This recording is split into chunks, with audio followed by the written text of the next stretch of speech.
Happy Sunday morning. I'm ready to go live. It asks me right before, are you ready to go live?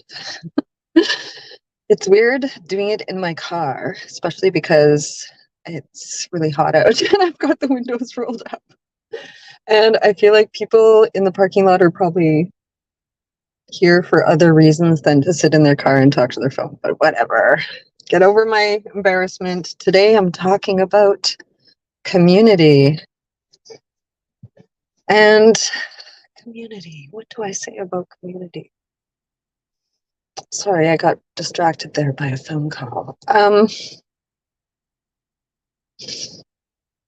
You see, I've always kind of been a loner. And when I went through really difficult times, I didn't really expect anyone there to be there for me. I didn't ask for help. I think we all struggle with asking people for help, of course. But I toughed out most of my challenges as a child on my own in my bedroom, figuring things out in my own head or going for walks or dealing with things just on my own. I didn't really share a lot with my parents or, anyone. As a teenager, I started to get close to a woman who worked in a drop-in center for youth. But then somebody reported one of them for giving them a hug or something, and all of a sudden they weren't allowed to hug us anymore, and they got all weird and had to be all standoffish, and I'm not sure what really went down there. Probably somebody got in trouble for doing something inappropriate, but it never happened to me, and the drop-in center just got weird after that. And it just always seemed like, even when I made friends, that the friendships, I would hold people at a certain arm's length because I just didn't fully ever trust people. And I can't remember a time when it wasn't that way. So I don't know what really kind of precipitated that. Maybe it was just the culture that I grew up in, a culture of being skeptical and trying to second guess people. I'm not saying I thought everyone was lying, because not at all. That was a lesson I got later in life when I realized how seriously deceitful people could be. Like, I was shocked. But from a young age, I just knew that everyone had an agenda or an ulterior motive.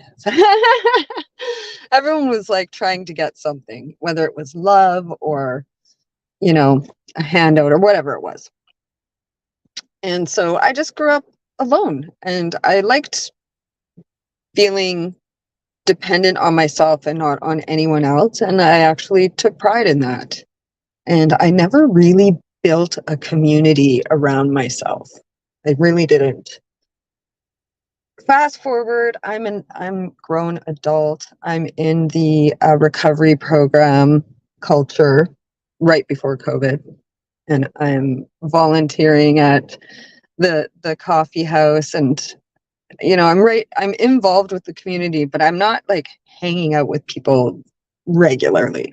I went for coffee with people once in a while, but mostly I would just show up to the meetings I wanted to go to and do my once a week shift volunteering, which kept me busy.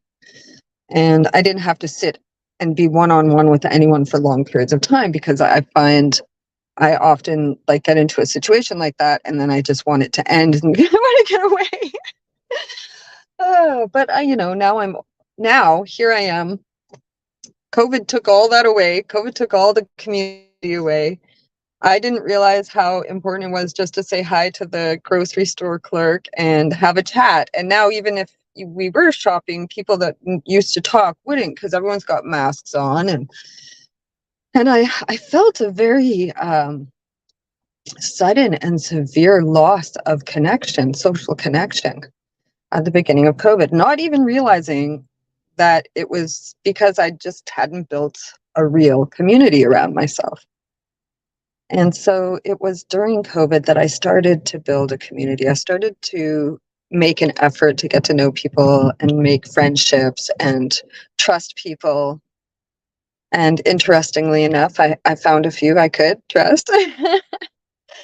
And I started to reach out more to my adult entertainment community. I attended a conference in Edmonton, which was just one of the most incredible experiences of my life.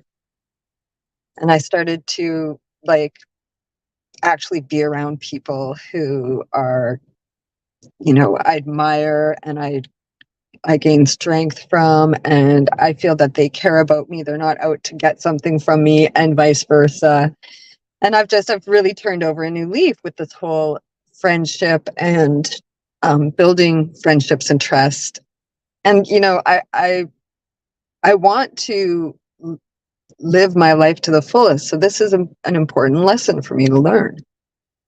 And it's been so unbelievable because what happened a few months ago is I was planning to release my memoir soon, and a friend from the adult entertainment community that I've had for years and years and years, she contacted me because she's doing a different kind of business now, a business coaching business, where she knows how to launch books and whatnot. And she just reached out and offered to give me some advice on that. And reconnecting with her was so awesome. We hadn't really talked in years.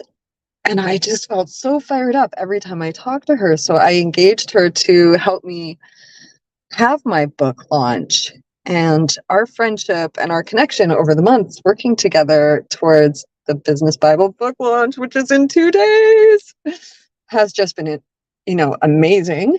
And the biggest reason I'm telling you this right now is because she has pushed me. She has pushed me to reach out to my community, to the people that I feel I've made connections with, and ask them to help me. And it has been so hard, so hard. And like sending out messages, especially personal messages, and posting frequently on social media, and outright asking people to please buy my book on September 5th. It's just been so far out of my comfort zone, I can't even express it.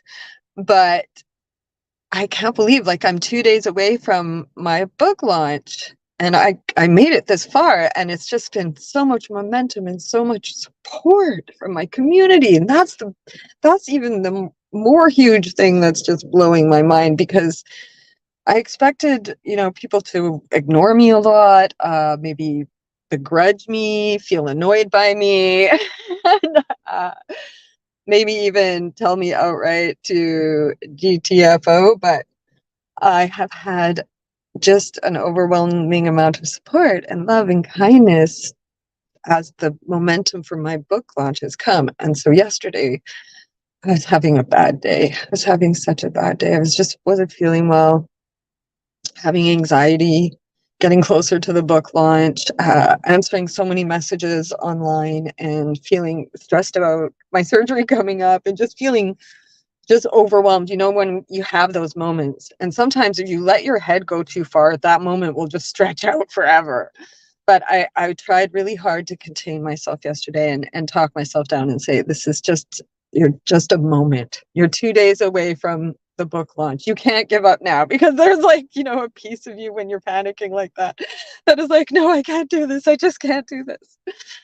And I totally felt that way yesterday. But today I woke up this morning and I feel a lot better. And it's really just the messages, the support, the shares on social media, the love that I've been getting. And just, I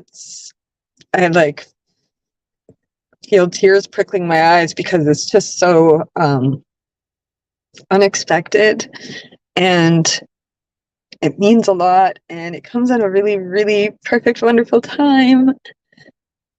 I just love my community. I'm so glad that I've broken that barrier of my own, false beliefs, and I'm building a community, and I just love you all. Anyone who sees this, thank you for being part of my community.